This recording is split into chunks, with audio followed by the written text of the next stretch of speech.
Assalamualaikum warahmatullahi taala wabarakatuh. So ini kita nak tengok sedikit berkenaan dengan financial statement untuk FIN 430. Okay, so financial statement ni lebih kurang sama je dengan subjek finance yang lain, corporate finance, advanced corporate finance, semua sama sebabnya financial statement ni apply for all those company lah kan. Okay. Okay, so what is financial statement?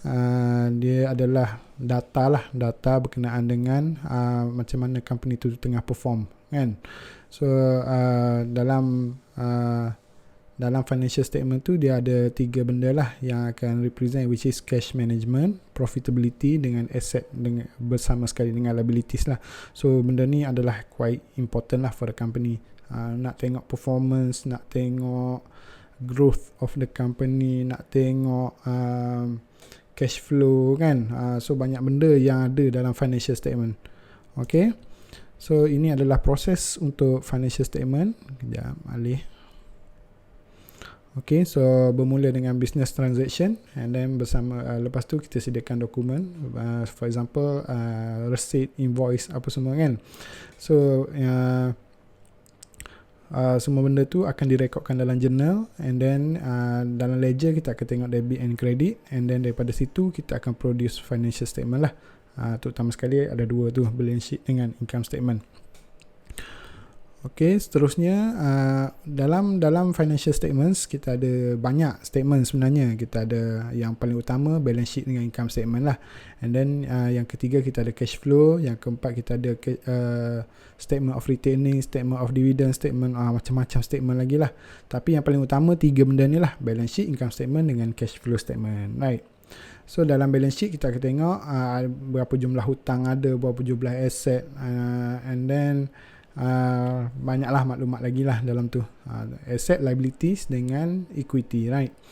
Untuk income statement ni berkenaan dengan profitability lah. Nak tengok bersama ada company tu untung, rugi, and then dalam masa yang sama kita nak tengok pembayaran cukai, pembayaran interest, and then kita punya cost untuk run the company kan. So ada semua dalam income statement.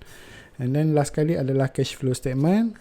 Yang ni berkenaan dengan how do we manage cash lah, kan, pergerakan cash. Kita nak tengok cash tu bergerak keluar masuk lah, inflow dengan outflow.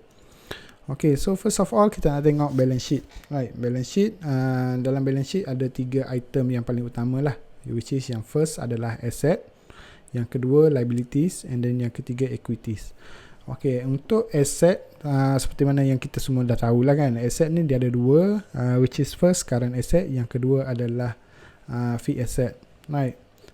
Current asset adalah untuk asset semasa, yang mana asset yang kita gunakan on daily basis, which is dia ada macam pengurangan, and then kita top up balik pengurangan. For example, yang paling ketara adalah inventory lah, kita punya raw material apa semua kan. Kita beli raw material, kita guna raw material, kita produce product, and then we need to buy raw material again to keep the company running lah. Okay, and then manakala untuk fixed asset adalah aset kekal, yang mana kita punya aset yang digunakan untuk macam dia tak ada pasang surut macam current asset tadi lah, dia kekal je. For example, bangunan, tanah, dan juga kenderaan lah kan. Kenderaan pun kita consider. Yang mana kalau kita nak bezakan di antara current asset dengan fixed asset, yang paling utama adalah fixed asset dia termaktub under depreciation, ada susut nilai kan, ada susut nilai. Okay, so tak apalah kat situ, nanti kita akan discuss dengan detail lagi. Untuk bahagian liabilities, liabilities pun dia ada 2, satu current liabilities, and then satu lagi kita panggil sebagai long term debt. Dua-dua tu adalah tanggungan. Hutang adalah kita punya tanggungan kita lah. So hutang tu ada hutang jangka masa pendek, ada hutang jangka masa panjang. Okay, and then last kali adalah equities. Adalah equities ni adalah modal, sumber modal syarikat lah. Sama ada modal tu datang daripada saham, ataupun modal tu datang daripada preferred stock, ataupun satu lagi modal tu mungkin boleh datang daripada retained earning.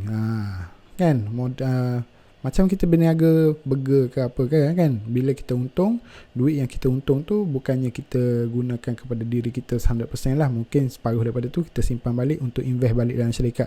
Mungkin gerai burger kita sebelum ni ada 2 je meja, kita tambah satu lagi meja guna duit keuntungan sebelum ni. So itu adalah retained earning kan. Itu. So dekat sini kita boleh mention even though kita ada 3 perkara yang paling utama dalam balance sheet, which is asset, liabilities dengan equities. Bila dipecahkan dia jadi ada 5 section lah. Current asset, fixed asset, current liabilities, long term debt dengan equities. So ada 5 lah semua kan. Ada 5 semua. Okay, so yang ni tak ada apa. Kita skip dulu. Tadi pun saya dah cerita berkenaan inventory. So ini adalah contoh untuk kita punya balance sheet lah untuk bahagian asset dulu. Kalau kita tengok belah sini kita ada current assets, and then bawah ni adalah fixed asset ataupun non-current asset, sama lah. So kalau kita perhati non-current asset ni dia ada property, plant, equipment, and then dia termaktub under depreciation. Right. So property ni tolak dengan depreciation, kita dapat net punya ni lah PPE kan. And then dalam masa yang sama kita juga ada intangible asset, for example goodwill, kita ada deferred income tax, kita ada total non-current asset yang lain lah. Ni example yang sebenar, tapi example ni lama sangat ni, tahun 2011 2010. Okay, so ini untuk bahagian current asset dahulu. So kita ada cash kan. Dalam current asset kita ada first item cash, yang mana cash ni duit tunai ataupun kalau dalam balance sheet biasanya kita report sebagai cash at bank, cash at hand kan. So macam-macam jenis cash lagi lah. So ada juga cash yang kita simpan dalam bentuk investment lah, for example money market fund ataupun treasury bills. Kenapa kita consider dia sebagai cash? Sebabnya dia easily convert into cash balik kan. So tiba-tiba syarikat kita nak perlukan duit untuk, for example nak repair mesin, mungkin kita boleh gunakan duit daripada treasury bills. So dia boleh convert into cash dengan cepat lah. Okay, and then kita ada short term investment. For example kita ada stock and bond, mungkin ada duit lebih, cash lebih, kita laburkan duit tersebut dalam saham syarikat lain, ataupun kita boleh laburkan dalam bond lah ataupun debt security issued by government. And then dalam current asset kita ada account receivable. Account receivable ni maksudnya customer tu berhutang dengan kita lah. Dia ambil kita punya produk syarikat tapi dia belum bayar. So dia akan masuk dalam account receivable. So biasanya account receivable ni kita collect dalam masa yang singkat lah. Tak adalah simpan sampai 2-3 tahun. Mungkin within within 1 year tu kita kena collect cepat-cepat lah duit daripada account receivable ni. Takkanlah customer kita ambil barang bayar 2-3 tahun kan. So tak adalah customer ambil kita kena bayar cepat. Mungkin dalam masa sebulan, 2 bulan, 3 bulan macam tu je lah. Tak ada lama sangat. And then part yang agak critical juga dalam current asset, which is inventory lah. Kita punya raw material. Inventory ni dia pecah kepada 3 kan. Kita ada raw material, work in progress, dengan satu lagi finished good lah. So kita, for example syarikat kita buat selipar Jepun, raw material kita adalah getah. Right. Work in progress mungkin buat belah kanan baru, belah kiri tak buat lagi. So yang tu baru work in progress, tak siap lagi. And then selipar yang dah siap kita panggil sebagai finished good. So ada 3 inventory. So inventory ni dia ada pengurusan dia lah. Sama ada kita pakai FIFO, LIFO. FIFO ni maksud dia first in first out lah. Maknanya getah yang masuk awal, getah tu yang kita akan guna dulu. Ataupun LIFO, getah yang terakhir kita terima, yang tu yang kita guna dulu sebagai untuk produce kita punya produk. Right. And then ada banyak isu lah berkenaan dengan inventory. So mungkin kita ada masa nanti kita akan bincang dengan lebih lanjut. And then ada juga prepaid expenses. Prepaid ni maknanya kita bayar awal lah. Mungkin bil elektrik, sewa kan, insurans kita bayar awal kan. For example kita bayar lebih lah. So ia akan masuk dalam prepaid expenses dalam current asset kan. So kita ada juga non current asset lah. Yang ni bahagian untuk fixed asset kan. Untuk bahagian fixed asset physical lah, tadi pun dah cerita detail kan. Kita bangunan, kilang, gudang, kenderaan dan macam-macam lagi lah fixed asset. Yang mana fixed asset ni dia tak akan berkurang untuk jangka masa yang panjang lah. Dia tak akan bangunan 5 tingkat tahun depan jadi 4 tingkat, tak ada kan. So dia kekal 5 tingkat macam tu lah. Okay. Tangible asset maknanya benda yang nyata lah, ada yang kita boleh tengok dan pegang. Okay. Dan dia termaktub under depreciation kan. So equipment, building dengan machinery semuanya termaktub under depreciation. So depreciation, susut nilai, dia ada method-method dia pula. Kita ada SYDM, DDBM, kita ada SLM, macam-macam method. So yang ni bergantung kepada syarikat lah, dan bergantung kepada jenis aset. Okay, so tak nak cerita berkenaan dengan depreciation panjang sebab hari ni pengenalan berkenaan dengan financial statement lah. Okay. Oh, tak habis panjang ni depreciation. Useful life. So biasanya bila kita beli aset untuk fixed asset ni, dia ada, kita beli untuk jangka masa yang panjang lah. So dia ada beberapa depreciation method yang saya bagi tahu tadi. Kita ada straight line method, kita ada activity based method. So and then cara untuk kira book value. Book value ni maknanya nilai semasa aset tersebut.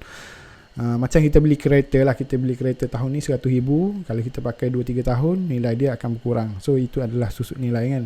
Susut nilai dia bergantung banyak benda juga lah. Bergantung kepada harga semasa, bergantung kepada depreciation method kan, dan macam-macam lagi. Okay, and then dalam fixed asset juga kita ada intangible asset, which is asset yang kita tak boleh tengok dan pegang lah. So for example, kita ada patent, copyright dan juga goodwill kan. So franchises dan juga trademarks kan. So benda ni adalah fixed asset tapi dia intangible kan. Okay, yang ni pula untuk bahagian liabilities kan. Liabilities dan juga equities lah. Dia combine sekali, biasanya combine sekali lah. Sebabnya liability and equities, kalau kita tambah dua tu equal to amount kita punya assets combine kan. Current asset dengan fixed asset. Okay, so untuk current liabilities kita ada notes payable, banyak lah item kan. And then non-current liabilities adalah hutang untuk jangka masa panjang lah. Long term debt, income tax, deferred income tax kan. Dan juga ada liabilities. And then bahagian terakhir kita ada equity. So mungkin kita akan go through one by one lah.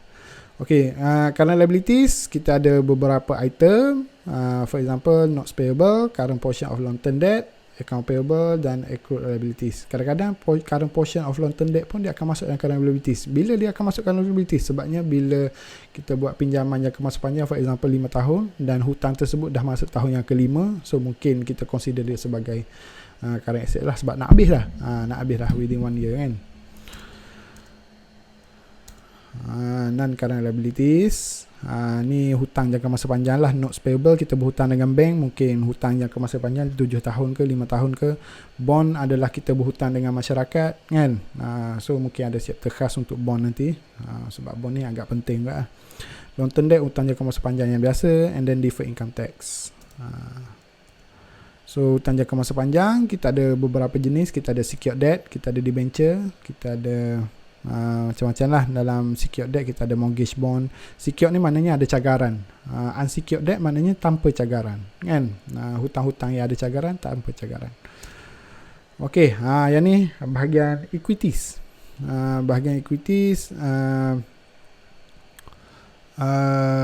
kita ada dua sumber lah. Satu daripada paid-in capital ataupun sumber modal daripada luar lah, orang yang labur dalam syarikat kita. For example saham lah, saham yang paling ketara lah.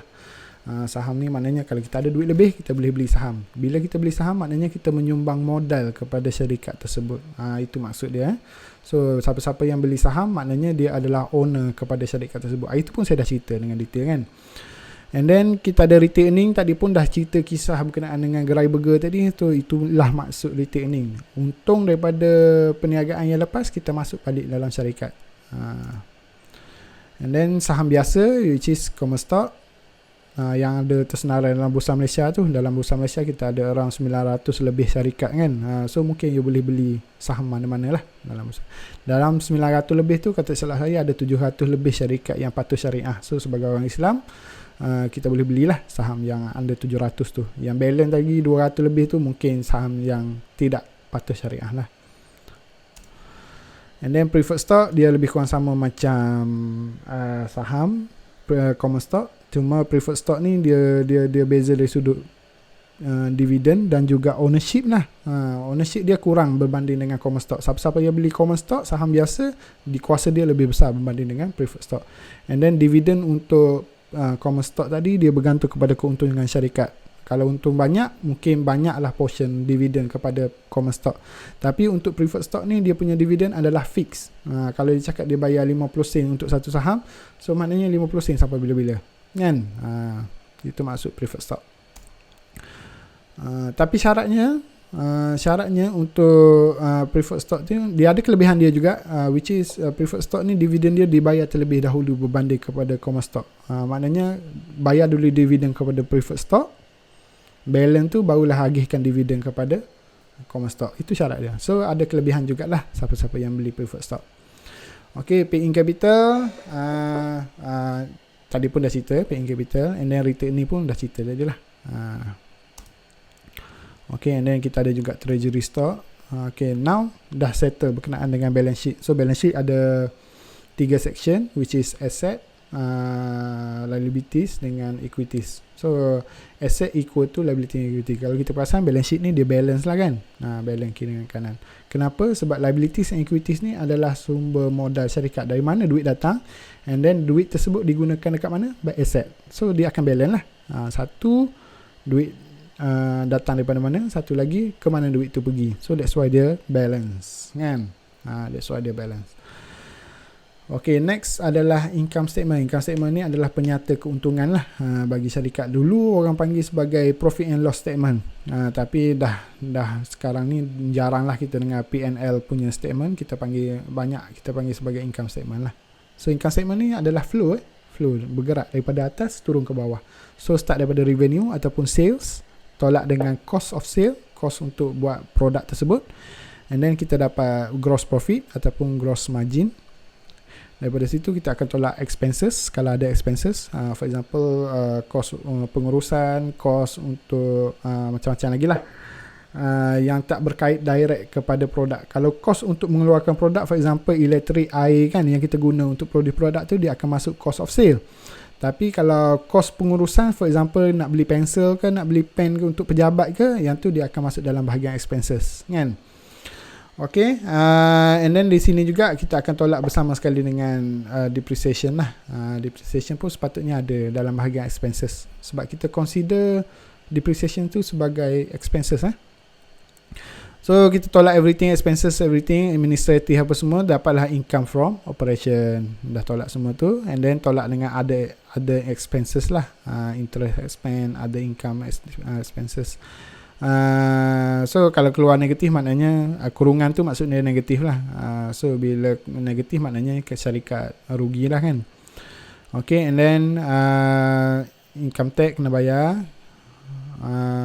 Okay, sorry, syarikat ni tengah untung 2844 untung. So disebabkan dia untung, kena bayar cukai lah. So cukai ni bergantung kepada government lah, yang akan tetapkan berapa persen cukai yang perlu dibayar. So dah bayar cukai, dapatlah net income. So net income ni kita akan gunakan buat apa? First kita bayar dividen untuk preferred stock, dapat ada balance lagi, kita bayar dividen kepada common share kan.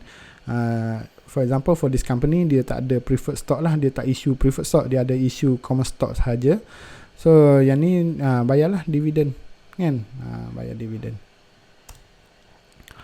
Okay, so yang ni berkenaan dengan financial ratio, mungkin next chapter kita akan tengok lah. Okay, daripada daripada balance sheet dengan income statement, kita boleh produce satu statement yang baru, kita panggil sebagai sources and uses of fund. So daripada sources and users, kita kena yang ni kena tengok betul-betul lah. Sources ni maksud dia duit masuk, users ni duit keluar lah. Dia macam cash flow jugalah, inflow dengan outflow. Cuma sources ni sumber duit, users ni kegunaan duit kan. So kalau kita perhati, for example kita pergi balance sheet dulu lah. Kalau aset tahun lepas 1000, tiba-tiba tahun ni jadi 1500, maknanya ada peningkatan aset. Kalau ada peningkatan aset, maknanya kita guna duit untuk beli aset tersebut. Maknanya kalau kita tengok aset tu meningkat daripada tahun lepas kepada tahun sekarang, maknanya kita guna duit untuk beli aset kan. Tak kisahlah anda current asset ataupun fixed asset, kalau aset tu meningkat, maknanya kita uses kan, of fund. Okay, so untuk